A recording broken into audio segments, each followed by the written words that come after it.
महत्त्वाचा आणि राज्याच्या दृष्टीने नवी मुंबईच्या दृष्टीने आणि एक चळवळीतनं उभं राहिलेलं एक मोठं नेतृत्व आज तिथे आंदोलन सुद्धा चालू आहे। सरकारने त्याला परमिशन दिली नाही, परवानगी नाकारली तरी दिवाळांचं नाव देण्याचं आंदोलन लोकांना घरातनं उचलायला सुरुवात केली काल रात्रीपासून।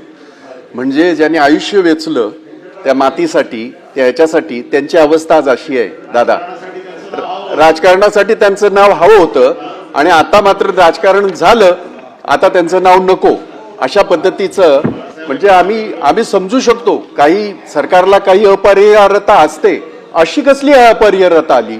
आणि म्हणून नवी मुंबईचं एअरपोर्ट आम्ही फार दिमागामध्ये त्याचं उद्घाटन केलं आणि आता ह्या 4-5 महिन्यापूर्वी जवळजवळ 19,000 कोटी खर्च करून नवी मुंबईचं वाजत गाजत स्पेशल विमान आलं देशाच्या पंतप्रधानांचं आणि हात हलवत अगदी ते त्या नवी मुंबईच्या एअरपोर्ट मधून बाहेर आले।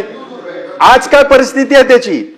3-4 महिने झाले, पहिल्या पावसातच त्याची पोल खोलली। प्रचंड पाऊस, प्रचंड तिकडे सगळीकडे लिकेज त्या ह्याच्यामध्ये एअरपोर्टमध्ये चालू आहे। तुम्ही सुद्धा कदाचित कधीतरी त्या एअरपोर्टवरनं, कारण आपल्या आता डोमेस्टिक काही फ्लाईट तिकडे उतरायला लागल्या आहेत, तिथल्या व्यवस्थेचं तर मी नंतर बोलेन। परंतु आज 19,000 कोटी खर्च होऊन आंतरराष्ट्रीय विमानतळ लक्षात घ्या सभापती महोदय, हे काही साधं सुद्धा नाही आहे। आपल्याला माहित असेल आणि आपल्याला सगळ्यांना ज्ञात असेल, आपल्या सहार एअरपोर्ट किती वर्ष झाली आहे का साधं तरी? जगभरामधल्या one of the best airport आपल्या देशाचं नाव घेतलं जातं।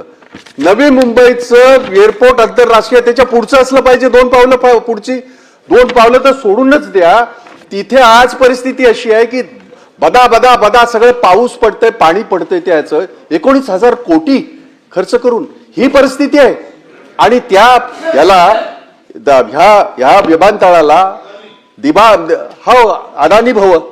अदानी भाऊ सगळीकडे असं आपल्या सगळ्यांना भोगणार आहे। लक्षात ठेवा, आपण हे जागा जरी बदलल्या ना तरी भोगायला सगळ्यांनाच लागणार आहे। महाराष्ट्राला भोगायला लागणार आहे, छत्रपतींच्या शाहू फुले आंबेडकरांच्या या भूमीला भोगायला लागणार आहे, एवढं मात्र लक्षात ठेवा। आमची तयारी आहे, कसलीही आमची तयारी आहे। परंतु ह्या अशा पद्धतीने जर 218 मी तो प्रयत्न करतो आपल्याला सांगण्याचा की ह्या असल्या विषयांवर चर्चा नको का व्हायला सभापती महोदय? आपल्या सभागृहामध्ये जर याची चर्चा होत नसेल तर ती कुठे होणार सांगा बघू?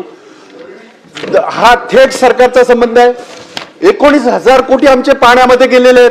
आज जी परिस्थिती, कुठच्या तोंडाने कुठच्या नाकाने तुम्ही जगामध्ये वावरतायत गेले। काल आम्ही बघितलं देशाचे पंतप्रधान 3 देशांच्या दौऱ्यावर गेले। तुम्ही ज्या देशांच्या ह्याच्यावर जाता, आपल्या देशामध्ये या आंतरराष्ट्रीय विमानतळावर उतरणारा माणूस काय बोलणार आहे? कशा पद्धतीने तो भारताचा हे करणार आहे?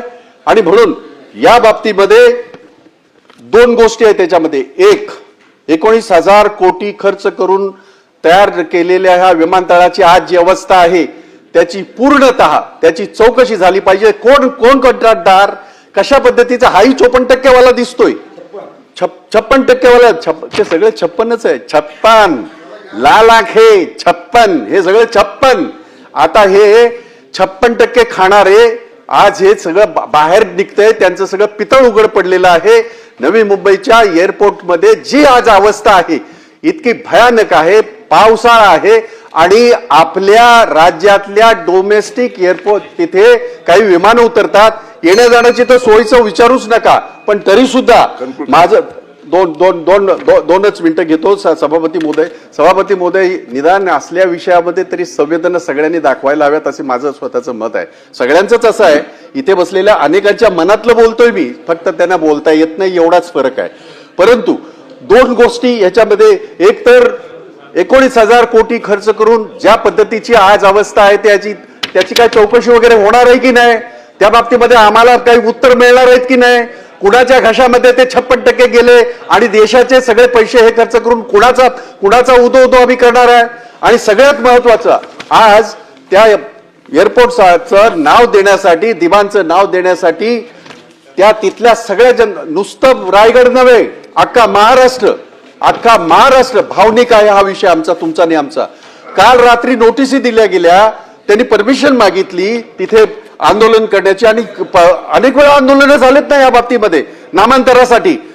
त्या सगळ्या नेत्यांना घरातनं उचललं काल रात्री 1 वाजता 2 वाजता, आणि आज तिथे अशी परिस्थिती, आणि खासदार आहेत त्याचं नेतृत्व खासदार करतात आहेत, बाळा मामा त्याचं नेतृत्व करतात आहेत, तिथे खासदार नेतृत्व करतात, म्हणजे असंही नाही. आणि म्हणून ज्या वेळेला निवडणुका होत्या, ज्या वेळेला तुम्हाला दिबांचं नाव वापरायचं होतं, त्या वेळेला तुम्ही त्यांचं नाव वापरून घेतलं, निवडणुका तुमच्या निघाल्या, आता दिबा तुम्हाला नकोत. आणि म्हणून या बाबतीमध्ये सरकारचा थेट संबंध या सगळ्या गोष्टींशी आहे. आणि म्हणून आजचं पूर्ण कामकाज हे बाजूला ठेवून या बाबतीमध्ये चर्चा ह्या सदनामध्ये घडून आणली पाहिजे, आणि ती घडून आणाल अशी अपेक्षा आहे तुमच्याकडनं आमची. कारण हा प्रश्न फक्त कुठल्याही विशिष्ट याच्याशी संबंधित नाही, पक्षाशी संबंधित नाही, बाकी कसल्याशी संबंधित नाही. या महाराष्ट्रातल्या ज्यांनी चळवळीमध्ये हे करून चळवळी उभी करून लोकांचे प्रश्न सोडवल्या अशा व्यक्तीच्या नामांतराच्या बाबतीमध्ये आहे. म्हणून याची या सदनामध्ये चर्चा व्हावी, आणि त्यासाठी सगळं कामकाज बाजूला ठेवून आपण ही चर्चा घडून आणावी अशी ही विनंती आपल्याला मी करत आहे. अंबादास दानवे.